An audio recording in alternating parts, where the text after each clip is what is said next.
Bonjour, je suis très heureuse de vous retrouver aujourd'hui pour une petite série de vidéos un petit peu particulières. Ça va vous rappeler des petits souvenirs du mois d'avril. J'ai été contactée coucou par All & Create pour participer à un petit challenge sur le mois de janvier avec tout un tas de créatives et de créatifs parce qu'il y a des filles et des garçons. De France et de l'étranger aussi, des italiennes, des anglaises, enfin voilà, vraiment de tous les horizons. Et donc on a la chance de faire partie de cette petite équipe-là pour vous proposer sur tout le mois de janvier un challenge par jour autour des tampons de Jeannette Klein. Vous savez, c'est la dessinatrice des poupettes notamment. Et donc tous les jours, sur le mois de janvier, vous allez avoir un thème à scraper et en fait le format de votre réalisation devra être dans un format Polaroid.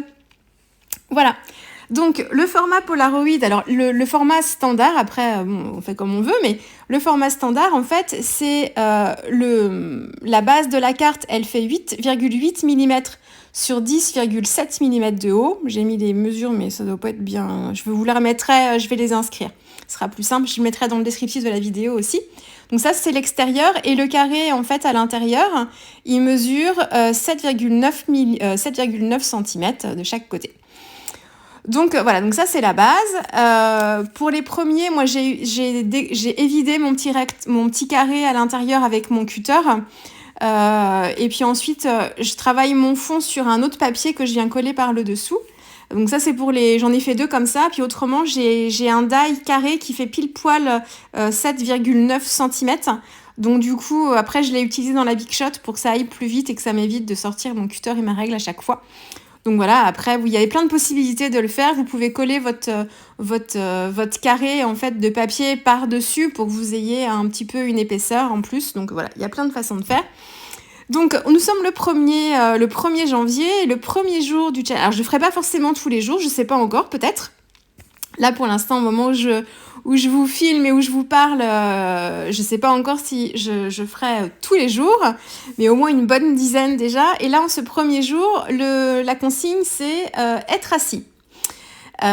Donc là, je remercie encore All & Create parce qu'ils nous ont envoyé en fait plein de tampons, justement des petites poupettes et puis d'autres petits produits aussi. Donc un grand merci parce qu'alors là, c'était Noël, vraiment, hein, un petit peu avant l'heure, ça arrivait courant décembre, mais c'était top, encore merci. Donc là, je vais scraper cette petite fille sur la chaise parce que je les ai pas encore toutes, hein, les poupettes, il m'en manque. Et puis il y en a eu d'autres de sorties aussi récemment, donc comme ça, j'ai pu compléter ma collection. Et je travaille avec mes aquarelles. Donc là, je travaille sur un papier qui pourrait ressembler au format Pola, mais en fait, c'est une chute de papier. Hein, donc, je vais détourer mes éléments après. On peut très bien aussi créer sa scène et travailler juste sur le papier. Hein, il n'y a pas de souci. Mais moi, je fais vraiment simple là, donc je vais détourer. Enfin, pour moi, c'est simple. Je vais détourer mon motif. Comme ça va vous rappeler vraiment des souvenirs, hein, parce qu'on est vraiment dans l'esprit du challenge des poupettes.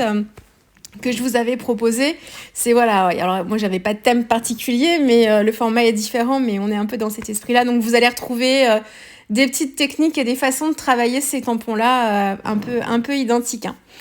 Donc je travaille avec mes aquarelles, je travaille, donc la couleur peau c'est toujours comme d'habitude, enfin j'ai un petit peu changé depuis quelques temps, j'utilise toujours le rose opéra, mais je le mélange avec de l'ocre jaune et pas avec du jaune de Naples.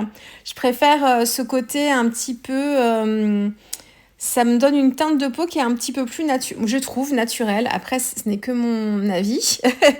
Et ça peut encore changer. Donc, j'ai travaillé la peau comme ça. Les cheveux, je lui fais un petit blond. Donc là, je suis avec un ocre jaune aussi et un petit peu d'orchinacridone. Et je viens assombrir avec un peu de bitume. J'ai de la terre de sienne aussi, j'ai un peu de brun Van Dyck qui est un brun très opaque. Donc voilà, bon, j'en mets par petites touches pour créer mes ombres. Et puis voilà, là je travaille les cheveux. Le petit lampadaire, je l'ai fait. Alors c'était ma première couleur, ma couleur fétiche de tous les temps. Le vert, c'est ma première de cette série, donc une petite touche de vert travaillée sur l'abat-jour. Et j'ai travaillé avec un mélange qui me restait en fait de mes cartes de Noël là pour mon December Daily. Donc c'est un petit mélange de vert de vessie avec le style de grain vert.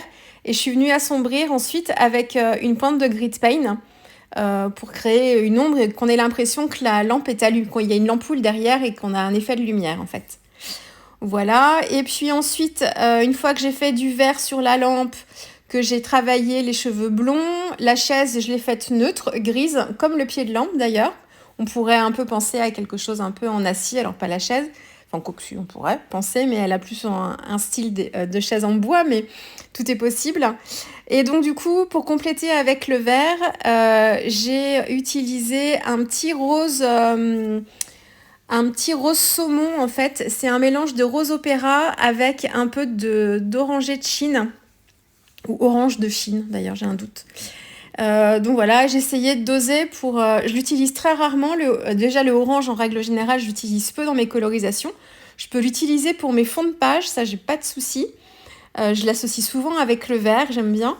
Par contre, pour mes colorisations de personnages, c'est très rare quand j'utilise le orange.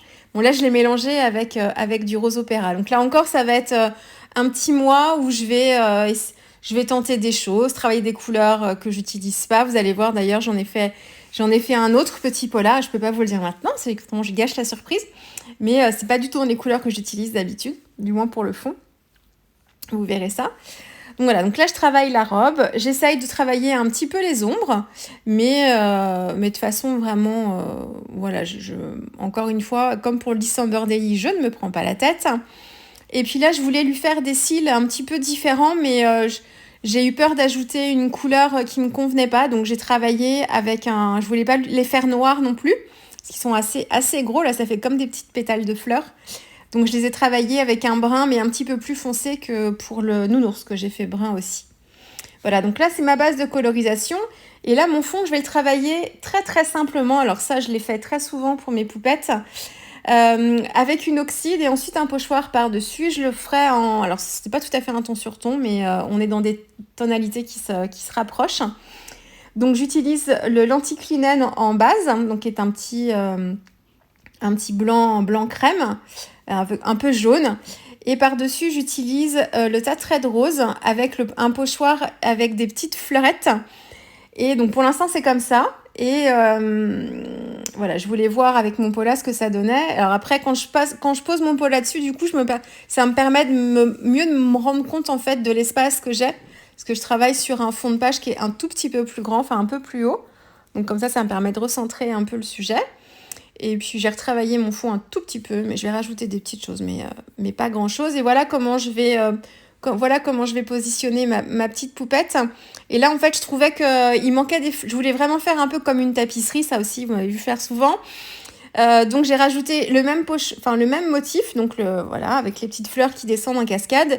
Et en fait, j'ai utilisé le bout de ce motif-là pour compléter ma mise en scène et me faire... voilà, je voulais un peu plus de choses dans mon fond quand même, mais c'est très très doux, hein. C'est ma première, c'est mon tour de chauffe, je me rôde. Ça fait longtemps, il faut que je reprenne mes marques.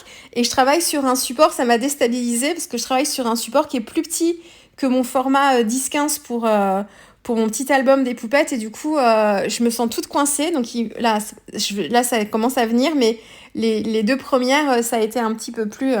c'est pas compliqué, mais il a fallu que je trouve un petit peu mes marques parce que le format était pas tout à fait le même. Puis on a un cadre tout autour et ça aussi, ça change un petit peu.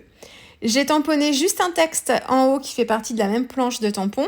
Et là, un peu comme sur les polas, en fait, ça fait le carré, en fait, au centre, la photo, elle a des bords un peu vignettés. Donc, il y a une petite ombre tout autour. Et donc là, je l'ai reproduit, mais juste avec un trait de crayon noir. Donc, j'ai mon papier qui est collé en dessous avec mon travail aux oxydes.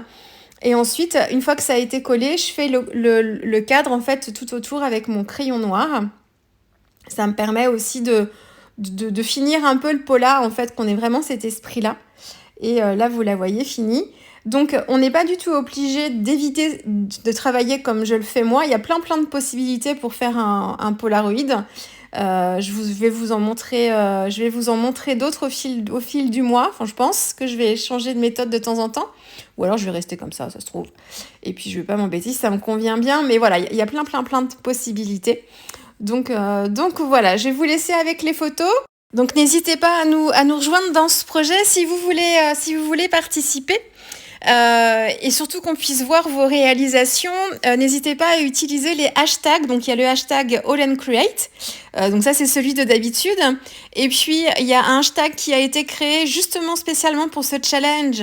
C'est Polaroid Pops Challenge. Je vais vous les mettre en barre d'infos aussi. Et en fonction des jours auxquels vous participez, il y a un hashtag en fait par journée. Donc par exemple, là pour la première journée, ce sera Polaroid Pops Challenge Day 1. Voilà, et ainsi de suite, day 2, day 3, mon accent, day 4, et ainsi de suite, jusqu'à la fin du mois de janvier. Donc n'hésitez pas, je vous remets toutes les infos juste sous la vidéo pour que ce soit plus simple pour vous. Et puis, on n'attend qu'une chose, c'est de voir plein de petits polas avec des poupettes et des tampons de Jeannette Klein sur les réseaux. Donc n'hésitez pas à participer. Je vous dis à très vite avec une autre poupette. Allez, au revoir.